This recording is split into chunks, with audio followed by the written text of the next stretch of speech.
I just got absolutely spaffed on. Give it some, I don't know, there's like a, oh, oops, lid on. Look at that. That is genuinely beautiful. This is, I don't know what I'm doing. I don't know what I'm doing, right.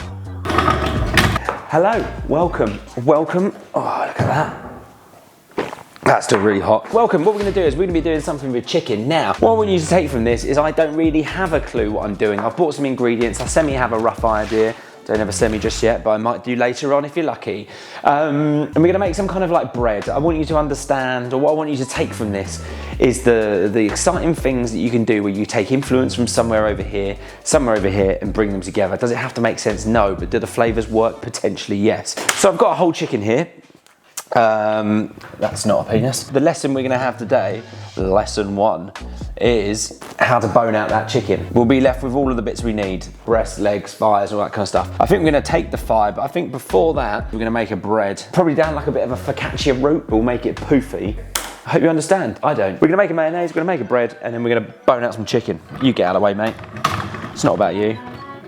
Oh, that coffee is really strong. So, more coffee. Let's do the bread first. When making a bread or focaccia or anything, the easiest thing to remember, if you're working with this kind of stuff, the dry, I turned you on, you're on. When working with like a fast action yeast, 1 sachet of this will be 500 Gs of flour. All you need to do, 500 Gs, baby. 530, that'll do, whatever. Then you go in with your sachet of yeast, pop that in, make a really small hole so it takes forever to come out. Should have done that bigger. There we go. Then the next step that you need to do is salt, because flour just doesn't taste of anything. And I go in with a bit of a bitter oil. This is just olive oil, just a good squadge. And then traditionally, doesn't have it, but who cares? Just a little bit of sugar, because sugar and yeast, don't ask me the science, make things exciting. Just like a handful. Just gonna get this old Susan on. God, that coffee. I think it's because I normally have espressos, and that is like, I've done like a filter coffee and it's working wonders, I tell you. Okay, what you need is some water. I'm just gonna go get some water. Okay, so tepid water, we all know what tepid water is, semi-warm. Haven't measured this, but I reckon it's about 350 mils. I'm just gonna add water, just to sort of a guess until it starts to come together, and then just slowly add it. So see it slowly coming together, get a bit more in, mixy mixy. Bread is a very precise exercise, but what I think by learning like this, where you can kind of go like, okay, flour is 1 part, yeast is another part, salt, sugar is another part. They're all your elements, and all you need to do is bring it into a doughy consistency. So I just add water to the touch. This isn't very consistent, but it's a good way of learning. And you see, it's a little bit dry, a little bit more. So I'm just gonna give this a good old whazz, give it a good old knead, and then we'll come back and have a look in a bit. Okay, bye. Look at that, oh yeah. Shh, mate. I'm gonna prove mine in here. Load of oil, around the sides, lovely, lovely. All we're gonna do, pop this in here, cover it with a damp tea towel, leave it for about an hour and a half, and it would have doubled in size. So we'll be able to see this nice little see-through thing. I should pop on like that. Oh, I just got absolutely spaffed on. Pop that there, she can go over here. See you later. Crack on with something else. Coffee, get any coffee? So I've got a chicken here, serves 3 to 4 people. Well, debatable, isn't it? This is actually a really like, what the, go over there, mate. This is actually a really sort of like good lesson boning out chicken. We all know the anatomy of a chicken, don't we? Look, breast, wings, whatever you want to call that, leg. But one of the most sort of like the cut that people do initially wrong is you go in here, you get all excited, you cut here, but then this leaves like a bit of the breast, doesn't have enough skin. So you want to find this bit. I always think it feels like a forced elbow. I cut quite close to the leg, just in here, nice sharp knife. So you're allowing this skin to hang out in this area here to cover the most of the breast. Nice and gentle. Tip of the knife is the main section you're using, so that's why if you have a boning knife, it's quite long and narrow. Trim, trim, trim. Don't be too aggressive so you don't cut into all of this thigh meat in here. What you should have is, you know, spread eagle. Flip the old girl over, give it a wiggle. If you're not very good with anatomy, wiggle things, you'll feel where it moves. Give this a wiggle, you'll see a joint move here. This is your hinge point. Put your thumb on top, pop, and you'll see that it pops out. Same on the other side, hinge, pop. Now what you'll see is if you like pull it back a little bit, you'll see right in here is where all of that delicious oysterness is. So all you want to do is just go really slowly at the beginning and you'll just see like where there is meat. So just try and take that meat with you. Here's the joint that you've snapped. You can go straight through here, straight through, and there you go. Leggy comes off. If I was doing this in a rush, all I'd probably do is go like this, find that joint hole, pop through, and it will come off. If you leave this oyster on here, hey look, no one's gonna die. We're all gonna be quite happy. Now what you'll see here, the skin has stayed wrapping around the whole breast. So if you were to use a breast with the skin on, you would have that opportunity. Chicken has a wonderful white line straight down the middle for you. It is anatomized for you. Take your knife, give it a little wobble, don't give any pressure, give it a wobble and it will fall to one side. Then really gently, just do a little cut. And then go in a little bit deeper. And then stick your finger in the old girl and just have a little feel. Now, the wishbone comes down to here. You can take the wishbone out, will give you a cleaner breast. But again, it's being pernickety and I couldn't be bothered. So all I do, tip of the knife, really gently, and then it's about creating tension. So pull and then gentle cuts, pull and gentle cuts. And all you're gonna do is just work your way around that breastplate, pull, gentle cuts, tip of the knife, tension, tension, tension. When you get down to this stage here, that is where the wishbone is right in there. So you could have taken that bit out and you would get a cleaner amount, but to be honest, it doesn't matter. When you get down to this bit here, this is the complicated bit where the wing is, and this is where everyone kind of gets a bit bamboozled, but just relax. Just find that point, just keep pulling a little bit and slicing, pull, slice, pull, slice, pull, slice, and she'll come off. Take that little bit off and you've got a wonderful breast. Keep it nice and tidy. Lovely. So spin the bird round and then just go down again. Work your way around, pull, pull, pull, pull, pull, pull. Yummy. And now the wings. The wings are just joined here. There's only one joint. You can't really go too wrong. You can give them a good pop, or if you give them a wiggle and just have a little play and just stick your knife in there and sort of like understand what the joint's doing, then when you do this again, you'll be able to figure it out. So through there, flip this girl round, have a little look. Oh, the joint's there. And there's your wingers. And there's your carcass with its little ball bag. I'm not going to use this knife. I'll go with this one. The old tape blades and a kiri. So if you want to go through these wings, you can literally just give it a little pop and you'll find the joint. You know, the joint's kind of quite self-explanatory. With this one, I kind of stretch them out, find the joint a little bit, and then you can go straight through. Bosh. For these thighs, they give you this wonderful visual cue of this little bit of sinew slash fat or whatever it is, this white thing here. Straighten the old girl out like that. Knife sits on top and just give it a little wobble. You'll feel it like nuzzle in. You'll be like, oh, I want to go through that joint. Look, no pressure. I'm literally doing it like this. And it will find that joint and go through. Thigh, drumstick. So if you want to get into the thigh, if you want to take the bone out, it's only got one central bone, very simple. All you do is bridge it with your fingers. So it's called like a bridge cut, tip of the knife, and you're just going to apply pressure again over that meat. Pick, pick, pick, little slices.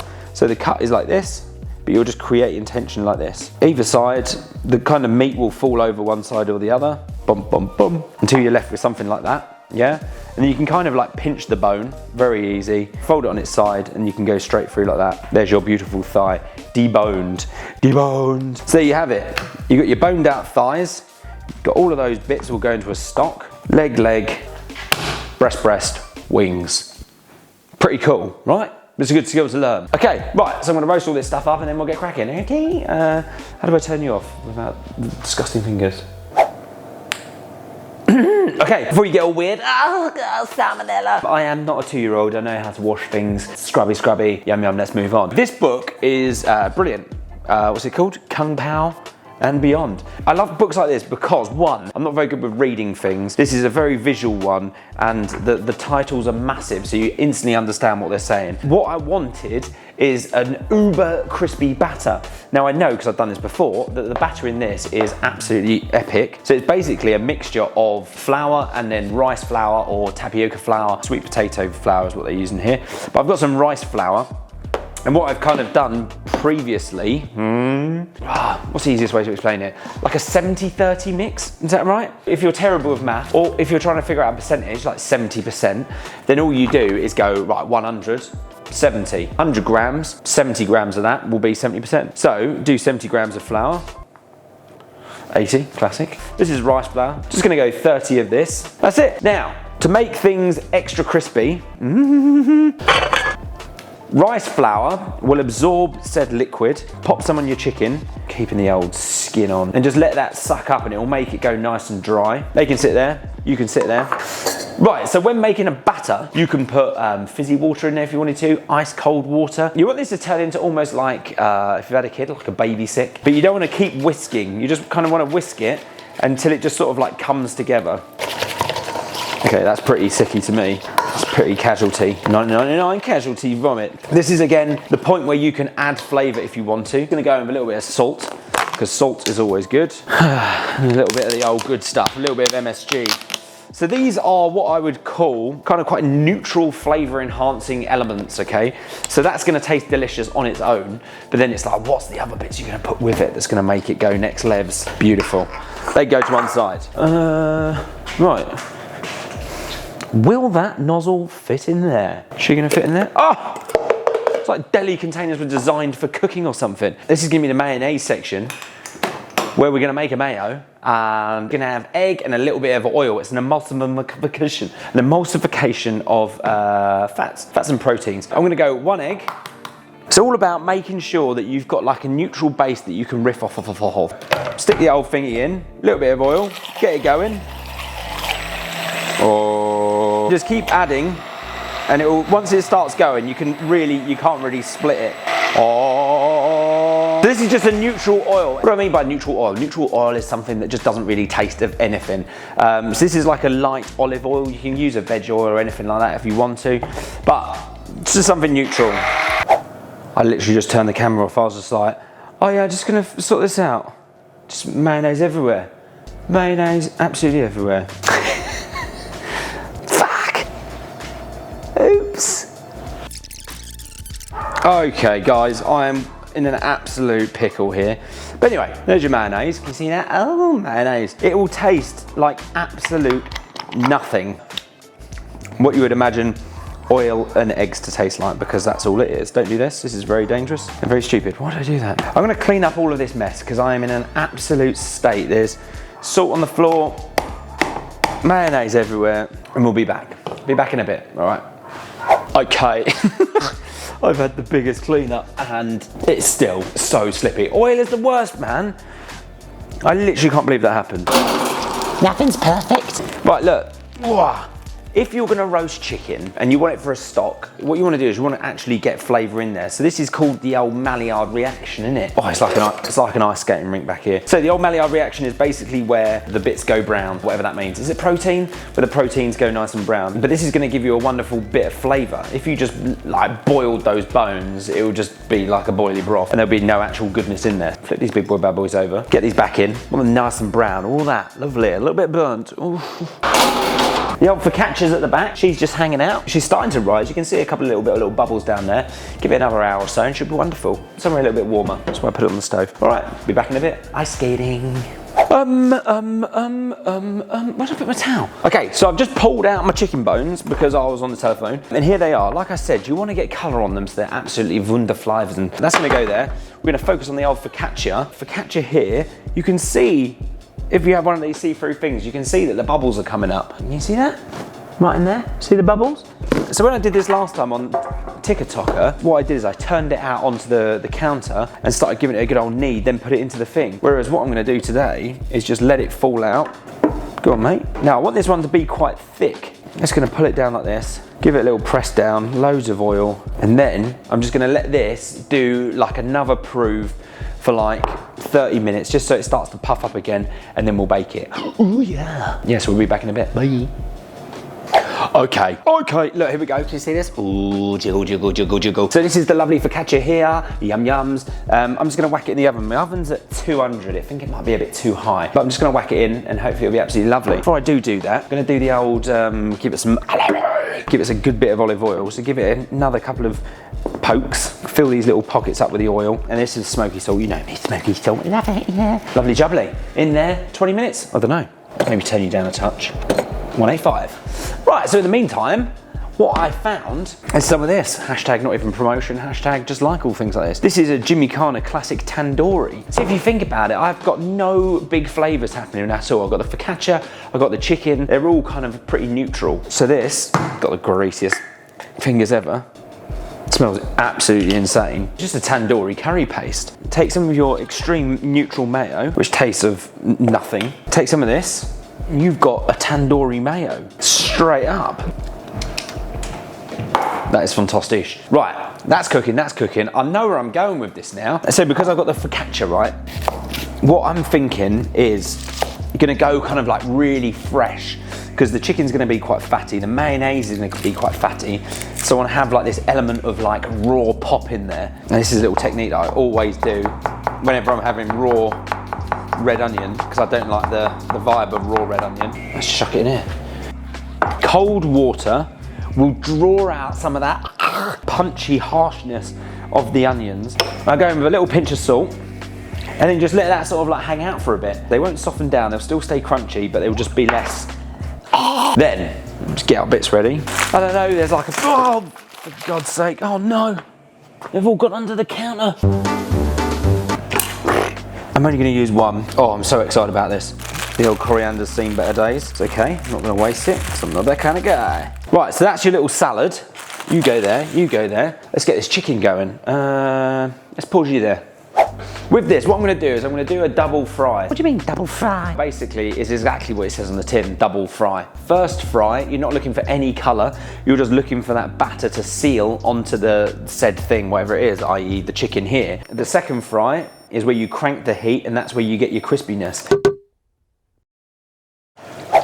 Classic, ran out of flipping battery.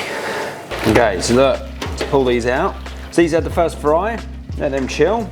Okay, so this is all gonna happen quite quickly now. I'm very impatient. I know the focaccia is gonna come out and we should let it chill for a bit, but that's just not me. Second fry of the chicken, that is going in. We're cranked up to 180 degrees of temperation. The focaccia is looking amazing.